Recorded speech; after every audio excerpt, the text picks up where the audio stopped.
جب وفات پا گئے تو ان کی وفات کے بعد کسی نے ان کو خواب میں دیکھا. علامہ ذہبی رحمت اللہ علیہ نے سیر اعلام النبلاء میں یہ لکھا ہوا ہے، فرماتے ہیں کسی نے خواب میں دیکھا کہ امام شعبہ رحمت اللہ علیہ اور مسعر بن قدام رحمہ اللہ تعالی دونوں جا رہے ہیں. صبح سویرے کا وقت ہے، ٹھنڈی ہوا چل رہی ہے اور جنت کا عالیشان باغ ہے. دونوں نے ایک دوسرے کے ہاتھ میں ہاتھ دیے ہوئے ہیں اور جنت کے باغ میں ٹہل رہے ہیں. تو وہ بندہ کہتا ہے کہ میں نے حضرت سے پوچھا کہ اللہ تعالیٰ نے آپ کے بارے میں کیا فیصلہ کیا؟ تو فرمایا کہ اللہ نے میری مغفرت فرمائی اور فرمایا کہ چونکہ آپ نے میرے محبوب صلی اللہ علیہ وسلم کی حدیثیں پڑھی ہیں اور پڑھائی ہیں، اس لیے میں آپ کو یہ بلند مقام اور مرتبہ دیتا ہوں. پھر امام شعبہ رحمت اللہ علیہ نے چند شعر پڑھے. وہ جنت میں ٹہلتے ہوئے جا رہے تھے، فرما رہے تھے حبانی الہی فی الجنان بقبۃ لہا الف باب من لجین وجوہر شرابی عقیق فی الجنان وحلیتی شرابی رحیق فی الجنان وحلیتی من الذهب الابریز والتاج اظہر ونقلی اثام الحور واللہ خصنی بقصر عقیق تربت القصر عنبر وقال لي الرحمن يا شعبة الذي تبحر في جمع العلوم فأكثر تنعم بقربي فإنني عنك راضيا وعن عبد القوام بالليل مسعر كفى مسعرا عزا بأن سيزورني فأكشف حجبي ثم أدنيه ينظر. خلاصہ یہ کہ وہ کہتے ہیں کہ مجھے میرے اللہ نے ایک ایسی جنت میں ٹھہرایا ہوا ہے، ایک ایسی آبدار موتی کا خیمہ دیا ہوا ہے جس کے 1000 دروازے ہیں سونے کے اور چاندی کے، اور میرا اللہ نے مجھے جو شراب پلانی شروع کی ہے وہ رحیق شراب ہے. مجھے جو محل عطا کیا گیا ہے وہ عقیق پتھر کا بنا ہوا محل ہے، اور اس محل کی مٹی مشک اور عنبر کی بنی ہوئی ہے. اور مجھے میرے اللہ نے فرمایا وقال لي الرحمن يا شعبة الذي تبحر في جمع العلوم فأكثر. مجھے میرے اللہ نے فرمایا کہ شعبہ آپ نے حدیث کا علم حاصل کیا تھا، پھر حدیث کے علم میں آپ نے کمال حاصل کیا تھا، اب آپ مزے کریں، اب آپ مزے کریں میرے قریب رہ کر، کیونکہ میں تجھ سے راضی ہوں اور میں مسعر بن قدام سے بھی راضی ہوں. اور پھر آخری شعر یہ ہے کفا مسعرا بن عزم بان سیزورنی. مسعر بن قدام کے لیے یہی عزت کافی ہے کہ وہ میری زیارت کرے گا. فاکشف حجبی ثم ادنیہ ینظر. میں اس کے لیے اپنا حجاب ہٹا دوں گا، پھر اس کو قریب کروں گا کہ وہ جی بھر کے میری زیارت کرے. تو محدثین حضرات کے ساتھ اللہ تعالیٰ کا یہ خصوصی کرم اور اکرام والا معاملہ ہوتا ہے. اور حقیقت بھی یہی ہے کہ جس طرح اللہ کی ذات بلند، اسی طرح یہ علم اللہ کی صفت ہے اور اللہ کی صفات بھی بلند ہیں. اور جو بندہ اللہ کی صفات کے ساتھ متصف ہو گیا اللہ اس کو بھی بلندی عطا کر دیتے ہیں. علم بندے کو بلندی عطا کرتا ہے. اگرچہ ہمیں اتنا احساس نہیں ہوتا کہ ان علماء کا مقام اور مرتبہ کیا ہے، لیکن حقیقت یہ ہے کہ جو بندہ علم کے ساتھ متصف ہو گیا اللہ تعالیٰ اس کو بلندی عطا کرتے ہیں. ہمارے سلسلے میں ایک بزرگ تھے حضرت مرزا مظہر جان جہاں رحمت اللہ علیہ. ان کے ایک خلیفہ تھے قاضی ثناء اللہ پانی پتی رحمت اللہ علیہ. قاضی ثناء اللہ پانی پتی رحمت اللہ علیہ کو اپنے شیخ سے بڑی محبت تھی اور شیخ کو اپنے خلیفہ پر بڑا اعتماد تھا. حضرت مرزا مظہر جان جانا رحمت اللہ علیہ فرمایا کرتے تھے کہ اگر قیامت کے دن اللہ تعالیٰ مجھ سے پوچھ لے کہ آپ میرے پاس کیا لے کے آئے ہو تو میں قاضی ثناء اللہ پانی پتی کو آگے کر دوں گا کہ اللہ میں ان کو لے کے آیا ہوں، میں امید کرتا ہوں کہ ان کی وجہ سے میری بھی مغفرت ہو جائے گی. اتنا قریبی تعلق تھا. حضرت مرزا مظہر جان جانا رحمت اللہ علیہ اپنی مجلس میں تشریف فرما ہوتے تھے، پھر اچانک فرماتے تھے کہ بھائی راستہ دے دو راستہ دے دو. قاضی ثناءاللہ پانی پتی تشریف لا رہے ہیں. تھوڑی دیر بعد لوگ دیکھ لیتے قاضی ثناءاللہ پانی پتی آ رہے ہوتے تھے. ایک دن ایسا ہوا, 2 دن ایسا ہوا, 3 دن ایسا ہوا. آخر ایک دن کسی نے پوچھ لیا کہ حضرت آپ کو کیسے پتہ چل جاتا ہے کہ قاضی ثناءاللہ پانی پتی تشریف لا رہے ہیں؟ تو حضرت نے فرمایا کہ جب میں دیکھتا ہوں کہ فرشتے قطار در قطار کھڑے ہو چکے ہیں تو میں سمجھ جاتا ہوں کہ قاضی ثناءاللہ پانی پتی کے استقبال کی تیاریاں ہو رہی ہیں. جی ہاں, علم والوں کو اللہ اتنی عزت عطا کرتا ہے, فرشتے قطار در قطار کھڑے ہوتے ہیں ان کے استقبال کے. حضرت مولانا انور شاہ کشمیری رحمت اللہ علیہ کی وفات کی رات تھی. ان کی اہلیہ کا بیان ہے کہ رات کے وقت حضرت کی طبیعت ناساز تھی تو میں حضرت کی خدمت میں مصروف تھی. تو آدھی رات کے وقت میں نے اپنے کمرے کی کھڑکی کھولی, صحن کی طرف دیکھا تو میں حیران رہ گئی کہ صحن میں سفید کپڑے پہنے ہوئے, سفید پگڑیاں باندھے ہوئے اتنے لوگ تھے کہ پورے صحن میں قدم رکھنے کی جگہ نہیں تھی. میں حیران تھی کہ یا اللہ, آدھی رات کے وقت یہ کون لوگ ہمارے گھر میں آئے ہیں. پھر میرا خیال تھا کہ شاید مدرسے کے طلباء اور اساتذہ حضرت کی عیادت کے لیے آئے ہیں. پھر میں نے سوچا سردیوں کا موسم ہے, آدھی رات کا وقت ہے, اس وقت کون عیادت کے لیے آتا ہے. اب میں یہ سوچ ہی رہی تھی کہ حضرت نے مجھے فرمایا کہ مجھے پانی پلا دو.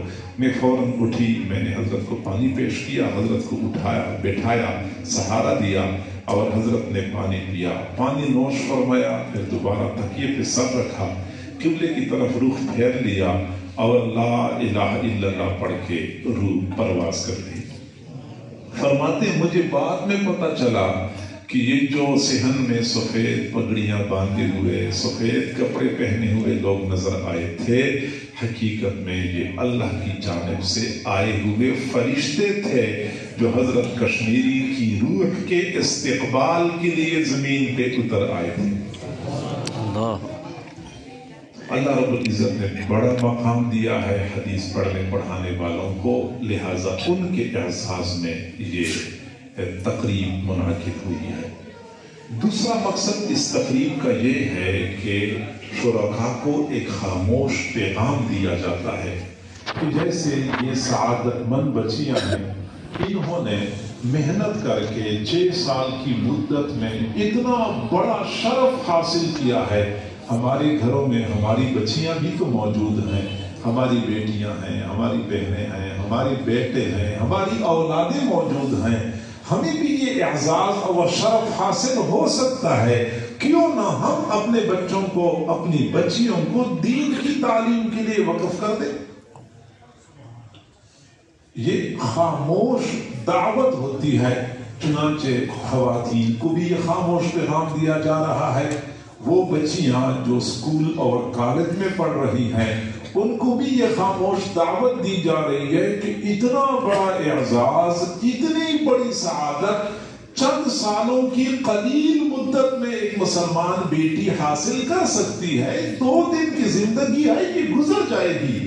کیوں نہ ہم عزم کر لیں کہ ہم اپنے بچوں کو, اپنی بچیوں کو دین کی تعلیم کے لیے وقف کریں گے. اور حقیقت یہی ہے کہ آج اگر ہم نے اپنے بچوں کو قرآن اور حدیث کی تعلیم کے لیے وقف کیا تو یہی بچے دنیا میں بھی ہمارے لیے عزت اور سکون کا ذریعہ ثابت ہوں گے اور آخرت میں بھی درجات کی بلندی کا ذریعہ ثابت ہوں گے. اور اگر ہم نے اپنے بچوں کو قرآن و حدیث کی تعلیم سے اور زیور سے آراستہ و پیراستہ نہیں کیا تو یہی اولادیں ہمارے لیے دنیا میں درد سر بن جائیں گی. آپ لوگ دیکھ رہے ہیں نوجوان نسل ہمارے ہاتھوں سے نکلتی جا رہی ہے. فتنے اس قدر زوروں پہ ہیں کہ ہمیں اپنی نسلوں کا ایمان بچانا مشکل لگ رہا ہے, بلکہ تقریباً ناممکن لگ رہا ہے. تو ان حالات میں اگر ہم چاہتے ہیں کہ ہماری اولادیں ہمارے لیے دنیا میں عزتوں کا ذریعہ، سکون اور سرور کا ذریعہ ہوں، تو چاہیے کہ ہم اپنے بچوں کو حافظ بنائیں، بچیوں کو حافظہ بنائیں، عالم بنائیں، عالمہ بنائیں۔ حضرت قاری محمد طیب صاحب رحمہ اللہ تعالی دارالعلوم دیوبند کے محترم تھے۔ وہ فرما رہے تھے کہ جب میں حافظ بنا تو میرے والد صاحب نے مجھے بلایا اور مجھے فرمایا کہ بیٹا میں نے آپ کو حافظ بنایا ہے اور میں نے اپنی ذات کے لیے آپ کو حافظ بنایا ہے، اپنی ذات کے لیے۔ میں نے پوچھا وہ کیا مقصد؟ کہنے لگا بیٹا میرا مقصد یہ ہے کہ آپ حافظ بنے ہیں، آپ قرآن پڑھیں گے تو مجھے فائدہ ہوگا۔ پھر فرمایا کہ بیٹا عام طور پہ یہ دیکھا گیا ہے کہ جب والدین فوت ہو جاتے ہیں تو اولاد اپنے والدین کو جلدی بھلا دیتی ہے۔ بیٹا میری یہ نصیحت ہے، یہ وصیت ہے کہ مجھے بھلانے میں جلدی نہیں کرنی، مجھے بھلانے میں جلدی نہیں کرنی۔ فرماتے ہیں کہ الحمدللہ میں نے اپنے والد کی وصیت پہ عمل کیا، والد کو بھلانے میں جلدی نہیں کی۔ پھر فرماتے ہیں کہ میرے والد کو فوت ہوئے 30 سال ہو چکے ہیں، 30 سالوں میں ایک دن بھی ایسا نہیں گزرا، حضر ہو یا سفر ہو، بیماری ہو یا صحت ہو، گرمی ہو یا سردی ہو، ایک دن بھی ایسا نہیں گزرا کہ میں نے اپنے والد صاحب کے لیے مغرب کے بعد اوابین کی نماز میں ایک پارہ قرآن نہ پڑھا ہو۔ ایک دن بھی ایسا نہیں گزرا۔ یہ تو صرف مغرب کی اوابین کی ایصال ثواب ہے، اور اس کے علاوہ جو ایصال ثواب کرتے ہوں گے وہ تو اس کے علاوہ ہے۔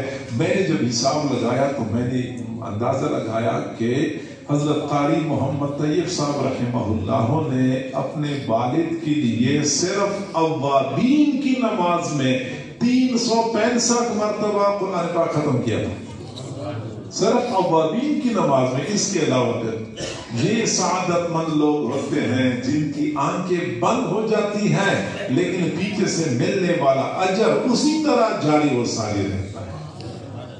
میرے بھائیوں قیامت کا دن بہت سخت ہے، سورج ایک نیزے کے برابر آ چکا ہوگا، زمین پیتل کی بنی ہوئی ہوگی، ہر بندہ پریشانی کے عالم میں ہوگا۔ تو اس وقت کچھ سعادت مند نوجوان ایسے ہوں گے جو ان سے کہا جائے گا کہ جنت میں چلے جاؤ، وہ کہیں گے اکیلے، ہم نے اکیلے تو جنت میں نہیں جانا، ہمارے ساتھ وعدہ کیا گیا تھا کہ 10 بندوں کو اپنے ساتھ لے کے جاؤ گے تو ہمارے ساتھ وعدہ پورا کر دیا جائے۔ چنانچہ ان کو کہا جائے گا جاؤ حشر کے میدان میں، جن کو تم چاہو اپنے ساتھ لے کے چلے جاؤ۔ پھر یہی نوجوان بچے ہوں گے، نوجوان بچیاں ہوں گے، ادھر ادھر بھاگ رہے ہوں گے، میرے ابو کہاں ہیں، پتہ نہیں میری امی کہاں ہیں، پتہ نہیں میرے دادا کہاں ہیں، اپنے عزیز و اقارب کو ڈھونڈ رہے ہوں گے۔ میرے بھائیوں میں تصور کرتا ہوں میں حشر کے میدان میں جب کھڑا ہوں گا، سورج اتنا قریب آ چکا ہوگا، زمین پیتل کی بنی ہوئی انگاری کی طرح سرخ ہوگی۔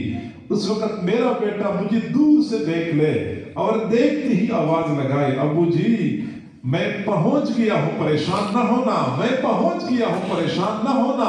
پھر میرا بیٹا بھاگتا ہوا آ جائے، مجھے میرے ہاتھ سے پکڑ کے جنت میں نہر کے کنارے عالیشان محل کے ٹھنڈے سائے میں لے جائے۔ پھر پتہ چلے گا کہ اپنے بیٹے کو حافظ بنانے کا کیا فائدہ نکلا۔ یہ تو وہ سعادت مند ہوں گے جو اپنے والدین کو ہاتھ سے پکڑ کے، اپنے عزیز و اقارب کو ہاتھ سے پکڑ کے جنت میں لے جائیں گے، جبکہ کچھ بدقسمت نوجوان ایسے ہوں گے جب ان سے کہا جائے گا کہ جہنم میں چلے جاؤ، وہ کہیں گے اکیلے، ہم نے اکیلے تو نہیں جانا، ہم تو تباہ ہو چکے ہیں، برباد ہو چکے ہیں، لیکن ہماری تباہی و بربادی میں کسی اور کا ہاتھ تھا، ہمیں تو نہیں پتا تھا کہ ادھر جانا ہے یا ادھر جانا ہے، ہمارے بڑوں نے ہمیں جس راستے پہ چلایا ہم اسی راستے پہ چلتے رہے، ہمارے بڑوں نے ہمیں سیدھے راستے سے گمراہ کر دیا تھا۔ اِنَّا اَطَعْنَا سَعْدَتَنَا وَقُبَرَاءَنَا فَأَضَلُّونَا السَّبِيلَ۔ ہم نے اپنے بڑوں کی بات مان لی تھی، ہمارے بڑوں نے ہمیں سیدھے راستے سے گمراہ کر دیا تھا۔ ربنا آتہم ضعفین من العذاب، اللہ ہمارے بڑوں کو ہم سے دگنا عذاب عطا کر دے۔ ولعنہم لعنا کبیرا، ان پر زبردست لعنت مسلط کر دے۔ پھر یہی اولاد ہوگی قیامت کے دن والدین کے خلاف شکایت کرے گی کہ اللہ ہمارے بڑوں نے ہمیں سیدھے راستے سے گمراہ کر دیا تھا، ہمارے بڑوں کو ہم سے دگنا عذاب عطا کر دے۔ مرضی ہماری اپنی ہے، اپنے بچوں کو ایسا بنائے کہ قیامت کے دن ہاتھ سے پکڑ کے اپنے ساتھ جنت میں لے جائے، یا گریبان سے پکڑ کے اپنے ساتھ گھسیٹتا ہوا جہنم میں لے جائے۔ یہی اولاد ہمارے لیے جنت بھی بن سکتی ہے، جہنم بھی بن سکتی ہے۔ ہمیں چاہیے کہ ہم اپنی اولاد کو قرآن اور حدیث کی تعلیم سے آراستہ پہ راستہ کر دیں۔ ایسی تقاریب میں، ایسے پروگراموں میں جو شرکاء کو دعوت دی جاتی ہے، یہ خاموش پیغام دیا جاتا ہے کہ آپ حضرات بھی اپنی اولاد کو حافظ قاری عالم بنائیں، آپ کو بھی یہ سعادت حاصل ہو سکتی ہے۔ تیسرا مقصد ایسے پروگراموں کا یہ ہوتا ہے کہ دینی مدارس ہمارے تعاون سے چلتے ہیں۔ جب ہم کسی مدرسے کے ساتھ تعاون کرتے ہیں، چندہ دیتے ہیں، ماہانہ دیتے ہیں یا سالانہ دیتے ہیں، تو بعد میں ہمیں شیطان بار بار کہتا ہے کہ یار پیسے تو بڑے آتے ہیں، پتہ نہیں یہ پیسے جاتے کہاں ہیں، اور پتہ نہیں لگتا ہے کہ مولانا صاحب پیسے اپنے ہی گھر میں خرچ کر رہے ہیں، اپنی اولاد پہ خرچ کر رہے ہیں۔ تو پھر حضرات علماء کرام اور مدارس والے سال کے بعد ایک پروگرام کرتے ہیں اور آپ کو بتاتے ہیں کہ آپ نے جو 1000 2000 5000 10,000 دیے تھے، آپ کا وہ سرمایہ میں نے اپنی اولاد پہ خرچ نہیں کیا ہے، بلکہ آپ کا وہ سرمایہ اتنے حفاظ اور اتنی عالمات کی شکل میں آپ کے سامنے موجود ہے۔ یہ ضروری ہوتا ہے۔ اگر ہم معاونین کو، متعلقین کو اپنی کارگزاری نہ دکھائیں، اپنی کارکردگی نہ دکھائیں، تو پھر شیطان بھی تو پھر اپنا کام کرتا رہتا ہے۔ ویسے بھی علماء بیچارے ہمیشہ کے لیے مطعون ہوتے ہیں، دین کا کام کرنے والے ہمیشہ کے لیے متہم ہوتے ہیں، تو پھر یہی بات کرتے رہتے ہیں کہ پیسے اپنی اولاد پہ، اپنی ذات پہ خرچ ہو رہے۔ لہٰذا مدارس والے کوشش یہ کرتے ہیں کہ اپنی کارکردگی متعلقین اور معاونین کے سامنے پیش کرتے رہیں۔ اور میرے بھائیوں، سچی بات یہ ہے کہ اس معاشی بدحالی کے دور میں، معاشی بدحالی، ہر بندہ رو رہا، جو لوگ مہینے میں لاکھوں کماتے ہیں وہ بھی رو رہے ہیں، جو ہزاروں کما رہے ہیں وہ بھی رو رہے ہیں۔ 2-4 بچوں کے اخراجات پورے کرنے لوگوں کے لیے مشکل ہو چکے ہیں۔ ان حالات میں اہل مدارس بہت محدود وسائل کے ساتھ اتنا بڑا کام کر رہے ہیں کہ دنیا میں کوئی طبقہ اس قدر قلیل اور کم وسائل کے ساتھ اتنا بڑا کام نہیں کر سکتا۔ میں چیلنج کرتا ہوں، دیکھیں آپ کو پتا ہے کہ جن بچیوں نے یہ اس وقت یہ سبق پڑھ لیا ہے یا بھی پڑھ رہی ہیں، بیٹھے ہوئے ہیں، ان کو جو ڈگری ملنے والی ہے یہ ایم اے کے برابر ہے، یہ حکومت کہتی ہے، میں نہیں کہتا۔ میں تو کہتا ہوں کہ ہمارا جو حفظ کا چھوٹا بچہ بھی آپ کے ایم اے اور پی ایچ ڈی والوں سے بہتر ہوتا ہے، لیکن حکومت کہتی ہے کہ جو بچی یہ کتاب پڑھ لیتی ہے اسی طرح اور کتابیں پڑھ لیتی ہے تو اس کی تعلیم ایم اے کے برابر ہے۔ اب آپ بتا سکتے ہیں کہ آپ کی اس شہر کے اندر ایم اے کے لیول کے جو بچے ہوتے ہیں یا بچیاں ہوتی ہیں، ان کی تعلیم کتنی مہنگی ہوتی ہے، اس پہ کتنے خرچے ہوتے ہیں، یونیورسٹیوں کے خرچے، رہائش کے خرچے، آنے جانے کے خرچے، پھر پڑھانے والے مدرسین اور پروفیسر حضرات کے خرچے، اور ان کے یونیفارم کے خرچے، امتحانات کے خرچے، پتہ نہیں کتنا خرچہ کرنا پڑتا ہے۔ اور یہاں پہ بالکل محدود وسائل کے ساتھ اتنا بڑا کام کیا جا رہا ہے کہ مسلمان بیٹیوں کو ایم اے کے برابر کی تعلیم دلوائی جاتی ہے، نہ عالیشان بلڈنگ ہے، نہ بہترین تنخواہیں ہیں مدرسین بیچاروں کے لیے، نہ اور کوئی سہولیات ہیں، تو یہ کام کر رہے ہیں۔ تو معزز سامعین، ہمیں سمجھنا چاہیے کہ مدارس بہت محنت کے ساتھ وہ بڑا فریضہ سر انجام دے رہے ہیں کہ بڑے بڑے کالجز، یونیورسٹیاں بھی وہ فریضہ سر انجام نہیں دے سکتے۔ تو مدارس والے اصل میں یہ بتانا چاہتے ہیں ہماری جن عزیزہ طالبات نے ابھی آخری سبق مکمل کرنا ہے، ان سے میری گزارش ہے کہ آپ کو اللہ تعالیٰ نے بہت بڑی سعادت عطا فرمائی ہے کہ حضور صلی اللہ علیہ وسلم کی حدیث کا علم آپ کے حصے میں آیا ہے۔ یہ جو ہم حدیث پڑھتے ہیں نا، آپ کو پتہ ہونا چاہیے کہ میں جو حدیث پڑھتا ہوں تو مجھے میری حدیثیں استاد نے پڑھائی ہے، مجھے اپنے استاد کا پتہ ہے، استاد کے استاد کا پتہ ہے، ان کی استاد کا پتہ ہے، اور یہ سلسلہ سیدھا حضور صلی اللہ علیہ وسلم تک جا پہنچتا ہے متصل سند کے ساتھ۔ یوں سمجھ لیں جیسے زنجیر ہوتی ہے، زنجیر کی کڑیاں ہوتی ہیں، اسی طرح یہ حضرات محدثین زنجیر کی کڑیوں کی مانند ہیں، اور حضور صلی اللہ علیہ وسلم کے ساتھ ہماری کامل نسبت اور یہ تعلق ہمیں نصیب ہو جاتا ہے۔ اور یہ نسبت بہت بڑا سرمایہ ہے جو ایک عالم کو حضور صلی اللہ علیہ وسلم کے ساتھ نصیب ہوتا ہے، یہ بہت بڑا سرمایہ ہے، اور یہی نسبت قیامت کے دن نجات کا ذریعہ بنے گی۔ عمل کے اپنے اساس کیا ہے بجز ندامت کے پاس کیا ہے؟ عمل کے اپنے اساس کیا ہے بجز ندامت کے پاس کیا ہے؟ رہے سلامت تمہاری نسبت، میرا تو بس آسا یہی ہے، یہی نسبت ہے۔ اگر یہ بچی رہی تو ہمارا کام بن جائے گا۔ تو میں ان طالبات سے گزارش کروں گا کہ اللہ نے آپ کو اتنی بڑی دولت عطا فرمائی ہے، اب اس نسبت کی قدر کرنی ہے۔ اپنے اخلاق، اپنے کردار، اپنے اعمال کے اعتبار سے کوئی ایسا کام نہ ہو جائے کہ جس کی وجہ سے یہ نسبت داغدار ہو جائے، یہ نسبت بدنام ہو جائے۔ کوئی ایسا کام نہیں ہونا چاہیے جیسا کہ قرآن پاک میں اللہ رب العزت نے فرمایا قُلْ هَلْ يَسْتَوِي الَّذِينَ يَعْلَمُونَ وَالَّذِينَ لَا يَعْلَمُونَ، کیا جاننے والے اور نہ جاننے والے برابر ہو سکتے؟ نہیں ہو سکتے۔ یہ صرف فضیلت کی بات نہیں ہے، صرف مقام اور مرتبے کی بات نہیں ہے، یہ ہر چیز میں جاننے والے نہ جاننے والے برابر نہیں ہو سکتے۔ لباس میں جاننے والے نہ جاننے والے برابر نہیں ہو سکتے، اخلاق میں، کردار میں، وضاحت میں جاننے والے نہ جاننے والے، علم والے اور علم سے محروم برابر نہیں ہو سکتے۔ ایک عالمہ بیٹی کو چاہیے کہ اپنی اس امتیازی شان کو اور اس شناخت کو ہمیشہ کے لیے برقرار رکھے۔ لباس وضاحت ایسی ہونی چاہیے کہ پتہ چلے کہ یہ مدرسے کی پڑھی ہوئی ہے اور وہ اسکول اور کالج کی پڑھی ہوئی ہے، دونوں برابر نہیں ہو سکتی۔ اخلاق میں، گھر کے کام کاج میں، گھر کے افراد کی خدمت میں، اگر اپنے گھر میں ہے والدین کے پاس تو والدین کی خدمت، بہن بھائیوں کی خدمت، ان کی خدمت۔ جب نصیب اللہ اچھے کر دے خاوند کے گھر میں چلی جائیں تو وہاں پہ خاوند کی خدمت، سسر اور ساس کی خدمت، اولاد کی اچھی تربیت، ہر معاملے میں پتہ چلے کہ ہاں یہ مدرسے کی پڑھی ہوئی بچی ہے، اور مدرسے کی پڑھی ہوئی بچی کا معاملہ بلند ہوتا ہے اسکول اور یونیورسٹی کی بچی سے۔ برابر نہیں ہو سکتے، یہ امتیازی شان ہوتی ہے اور اس کو برقرار رکھنا ہوتا ہے۔ اور کوئی ایسا کام نہ ہو جائے جس کی وجہ سے نسبت داغدار ہو جائے۔ اورنگزیب عالمگیر ایک نیک بادشاہ گزرا ہے،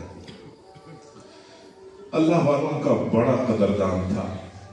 اورنگزیب عالمگیر کے دربار میں ایک مرتبہ ایک بہروپیہ آیا اور اس نے کہا کہ بادشاہ سلامت مجھے انعام دے دو۔ تو پوچھا انعام کس چیز کا؟ تو اس نے جواب دیا کہ میں لوگوں کو بہروپ بدل کے لوگوں کو ہنساتا ہوں، خوش کرتا ہوں، مسخرہ ہوں، تو اپنی حرکات، سکنات، اپنی باتوں سے لوگوں کو تفریح مہیا کرتا ہوں۔ اس زمانے میں ٹک ٹاک کے سلسلے تو نہیں ہوتے تھے، تفریح کا یہی طریقہ ہوتا تھا، تو مجھے انعام دے دو۔ بہروپ بدلتا ہوں، بیس بدل کے لوگ مجھے پہچان نہیں پاتے۔ تو اورنگزیب عالمگیر نے کہا کہ انعام میں تب دوں گا کہ کبھی بہروپ بدل کے مجھے دھوکہ دے دو، میں آپ کو نہ پہچان سکوں تو آپ کو انعام مل جائے گا۔ اس نے کہا بہت اچھی بات ہے۔ بہروپ یہ بڑا سمجھدار تھا، وہ بادشاہ کی نفسیات کو جانتا تھا، وہ سیدھا شہر سے باہر چلا گیا، ویرانے میں ایک جھونپڑی بنائی، وہاں مصلی بچھایا، اللہ والوں کی طرح لباس پہن کے اپنی وضاقتہ بنا کے لمبی تسبیح ہاتھ میں لے کے دن رات ایک کر کے اللہ اللہ کرنا شروع کر۔ لوگ آتے تھے، دیکھتے تھے کوئی بڑا اللہ والا آیا ہوا ہے۔ 2-3 دنوں میں بادشاہ کے محل تک خبر پہنچ گئی کوئی اللہ والا ہے اور دن رات ایک کر کی عبادت کرتا ہے۔ بادشاہ نے فوراً اپنے وزیروں سے کہا کہ فوری جانا چاہیے، اللہ والے سے دعا کروانی چاہیے۔ وزیروں کی جماعت کو ساتھ لے کر بادشاہ سلامت اللہ والے کی جھونپڑی میں پہنچ۔ بادشاہ نے جاتے وقت اپنے ساتھ پیسوں کا ایک تھیلا بھی اٹھا لیا کہ یہ بھی ہدیہ کے طور پہ دے دوں گا۔ جھونپڑی میں بادشاہ داخل ہو گیا، بادشاہ نے سلام کیا تو اللہ والے نے زیر لب سلام کا جواب دیا، نہ وہ کھڑا ہو گیا نہ کوئی خوشامد کی۔ تو بادشاہ کی عقیدت اور بڑھ گئی کہ واقعی اللہ والا ہے، میں بادشاہ ہو کے یہاں پہ آیا ہوں، میری پرواہ نہیں کرتا، آرام سے بیٹھا ہوا ہے اور بادشاہوں سے متاثر نہیں ہوتا۔ بادشاہ کافی دیر بیٹھے رہنے کے بعد کہنے لگا کہ میرے لیے دعا کرو۔ میں نے کہا ٹھیک ہے، آپ کے لیے دعا کروں گا۔ پھر بادشاہ نے پیسوں کا تھیلا پیش کیا، یہ آپ کے لیے ہدیہ لے کے آیا ہوں۔ اس اللہ والے نے کہا کہ میں یہ کام نہیں کرتا۔ بادشاہ نے پھر کہا کہ آپ کے لیے لے کے آیا ہوں، آپ کی مہربانی ہوگی قبول کر لیں۔ اس نے کہا یہ کام نہیں کرتے ہم۔ تو کافی مرتبہ بادشاہ اصرار کرتا رہا اور وہ بندہ انکار کرتا رہا، یہاں تک کہ بادشاہ بیچارہ مایوس ہو گیا کہ اب میں اتنا بدقسمت ہوں کہ اللہ والے میرا ہدیہ بھی قبول نہیں کر رہے۔ پیسوں کا تھیلا واپس لے کے اپنے محل میں پہنچا۔ جو ہی وہ تخت پر بیٹھ گیا، تھوڑی دیر بعد بہروپیہ پہنچ گیا اصلی حالت میں۔ اس نے کہا بادشاہ سلامت، انعام دے دو۔ پوچھا انعام کس چیز کا؟ بہروپیہ نے جواب دیا کہ جس اللہ والے کے پاس ابھی آپ ہو کے آئے ہیں وہ میں ہی تو تھا، میں ہی اللہ والا بنا ہوا تھا۔ تو بادشاہ نے کہا بالکل آپ کی بات صحیح ہے، آپ کو انعام ملے گا، آپ کا حق بنتا ہے، لیکن مجھے ایک بات سمجھ نہیں آ رہی کہ اس وقت آپ کو تھوڑا انعام ملے گا اور اس وقت میں آپ کو پیسوں کا پورا تھیلا پیش کر رہا تھا، آپ نے وہ تھیلا قبول کیوں نہیں کیا؟ تو بہروپیہ نے بڑے کمال کا جواب دیا اور کہا کہ بادشاہ سلامت، دل تو میرا بھی کر رہا تھا کہ میں وہ تھیلا قبول کر لوں، دل تو میرا بھی چاہ رہا تھا کہ میں وہ تھیلا قبول کر لوں، لیکن میں نے جن لوگوں کا لباس پہنا ہوا تھا اس لباس پہ داغ بننا گوارا نہیں کیا۔ اس لباس پہ یہ نسبت ہے، اس نسبت کی حفاظت کی ضرورت ہے، اس نسبت پر داغ نہیں بننا ہوتا۔ ایسا تو نہ ہو کہ ہمارے کرتوتوں کو دیکھ کے لوگ دین سے متنفر ہو جائے، مدارس سے متنفر ہو جائے کہ مدرسوں والے ایسے ہوتے ہیں۔ اعزاز بہت بڑا ہے لیکن ذمہ داری اس سے کہیں زیادہ بڑی ہے، لہٰذا میں بیٹیوں سے گزارش کروں گا کہ وہ اپنی ہی ذمہ داری کا بھی احساس کرے۔ امام بخاری رحمۃ اللہ علیہ نے یہ باب قائم کیا ہے، اس میں انتہائی آسان سا مسئلہ سمجھایا ہے کہ قیامت کے دن میزان کا ترازو قائم کیا جائے گا اور اس میں بندوں کے اعمال تولے جائیں گے، لہٰذا اس ترازو کے 2 پلڑے ہوں گے، جس کا نیکیوں کا پلڑا بھاری ہو گیا تو وہ سعادت مند ہو جائے گا اور جس کا برائیوں کا پلڑا بھاری ہو گیا وہ شقی اور بدبخت ہو جائے گا۔ اللہ تعالیٰ ہمیں شقاوت اور بدبختی سے مأمون اور محفوظ فرمائے۔ امام بخاری رحمۃ اللہ علیہ نے شروع میں قرآن پاک کی آیت پیش کی ہے، وَنَضَعُ الْمَوَازِينَ الْقِسْطَ لِيَوْمِ الْقِيَامَةِ، ہم قیامت کے دن انصاف کے ترازو قائم کریں گے۔ تو آیت صاف طور پر بتا رہی ہے کہ باقاعدہ ترازو ہوں گے اور انہی ترازو میں اعمال کو تول کر لوگوں کو انصاف فراہم کیا جائے گا۔ اور آگے جو حدیث ہے، حدیث میں حضرت ابو ہریرہ رضی اللہ تعالیٰ عنہ فرماتے ہیں کہ حضور صلی اللہ علیہ وسلم نے فرمایا، کلمتان حبیبتان الی الرحمن، 2 کلمے ہیں جو رحمان کو بہت پسند ہیں، خفیفتان علی اللسان، زبان پر بہت ہلکے ہیں، ثقیلتان فی المیزان، میزان کے ترازو میں بہت بھاری ہوں گے۔ یہاں سے بات سمجھ میں آ رہی ہے نا کہ میزان کا ترازو بھی ہوگا، اس میں لوگوں کے اعمال اور اقوال تولے جائیں گے۔ پہلا کلمہ سبحان اللہ و بحمدہ، اور دوسرا کلمہ سبحان اللہ العظیم. ہمیں چاہیے کہ ہم یہ کلمات کثرت سے پڑھا کریں، کیونکہ حضور صلی اللہ علیہ وسلم نے فرمایا جو بندہ ایک دن میں یہ کلمات 100 مرتبہ پڑھ لیتا ہے، سبحان اللہ و بحمدہ سبحان اللہ العظیم 100 مرتبہ پڑھ لیتا ہے، اس کے تمام گناہ معاف کر دیے جاتے ہیں، خواہ اس کے گناہ سمندر کی جھاگ کے برابر کیوں نہ ہو، معاف کر دیے جاتے ہیں. ہم سب معافی کے طلبگار ہیں، معافی کے محتاج ہیں. ہمیں چاہیے کہ ہم یہ کلمات کثرت سے پڑھا کریں. سبحان اللہ و بحمدہ سبحان اللہ العظیم. جزاک